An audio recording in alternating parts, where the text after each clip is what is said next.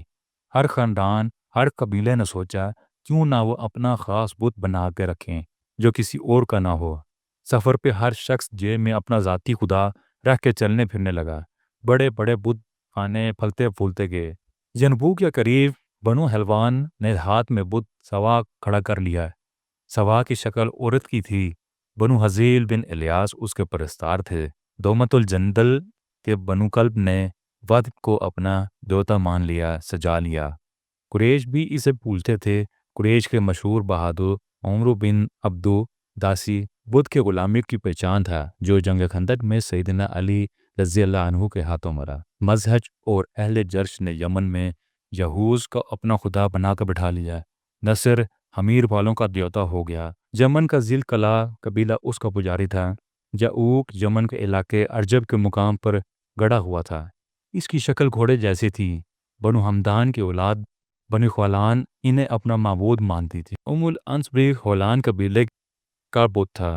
وہ کھیتی باڑی اور مال مویشی کے صدقات اللہ اور اس کے بت کے درمیان کچھ ایسے تقسیم کرتے کہ جو اللہ کا حصہ اس بت کی طرف چلا جاتا اسے نہ نکالتے، مگر جو بت کا حصہ اللہ کی طرف چلا جاتا اسے نکال لیتے۔ وہ تعویل دیتے، اللہ تو بے نیاز ہے، ہمارا بت بے نیاز تھوڑی ہے۔ سعد نامی بت بنی ملکان بنی کنانا کا تھا، انہی کی بستی میں کھڑا تھا۔ اس کی شکل بڑی ہیبت ناک تھی۔ لوگ وہاں اپنے جانور ذبح کرتے اور خون اس بت کے منہ پہ مل دیتے۔ ایک آدمی اپنے چند اونٹوں کو اس بت کے پاس برکت حاصل کرنے کے لیے لے گیا۔ ایک اونٹ والے آدمی سے زیادہ عقل والا تھا۔ ہیبت ناک بد شکل بت دیکھ کے وہ اونٹ بدک کے بھاگا۔ وہ آدمی اونٹ کے پیچھے کئی کوس سے جا کے اس نے اونٹ کو پکڑا۔ واپس آ کے اس نے بت کے سر پہ اٹھا کے پتھر مارا اور گالی دے کے بولا، میرا اونٹ بگا دیا۔ الاکثیر بھی بت کا نام تھا، جو شام کی سرحد کے پاس آباد قضاء، نجم، جزم اور غطفان سے نذرانے بٹورتا تھا۔ وہ لوگ ستاروں کی پوجا کرتے تھے۔ کنانا والے چاند کو پوجتے تھے۔ زشرا اور خریز دیوتاؤں کا جوڑا تھا۔ دوس اور بنی ازد، بنی ہرش اور بنی تیگ کے جدیلہ شاخ اسیر کے علاقے میں انہیں پوجتی تھی۔ ذوالخصلہ کو بھی دوس، حسیم اور بخیلہ کے قبائل اپنا خدا مانتے تھے۔ یہ بطالہ نامی جگہ پہ استادہ تھا۔ اسے پوجنے والے اس کی توقیر کی خاطر اسے کعبہ یمانیہ کہتے تھے اور بیت اللہ کو کعبہ شامیہ۔ رام بنی حمیر اور اہل یمن کا معبد تھا۔ رضا بنی ربیہ کا عبادت خانہ تھا۔ ذول کی بات کو قبیلہ بنو تغلب اور اولا دوائل اور ایام نے پوجا پاٹ کے لیے سناد نامی جگہ پہ سجایا ہوا تھا۔ ذوالکفین قبیلہ دوس کا جوتا تھا۔ سیدنا طفیل بن عمرو دوسی نے مسلمان ہو کے اس لکڑی کے بنے بت میں آگ بھر کے اسے جلا دیا۔ بتوں کی پوری فوج تھی جس نے سارا عرب تاراج کیا ہوا تھا۔ اکثر یہ بھی ہوتا کہ لوگ ایک دوسرے سے اپنے خدا بدل لیتے۔ کسی کا بت ٹوٹ جاتا تو روتا پھرتا، کہتا ہائے میرا خدا مر گیا، مجھے کوئی خدا لا دو۔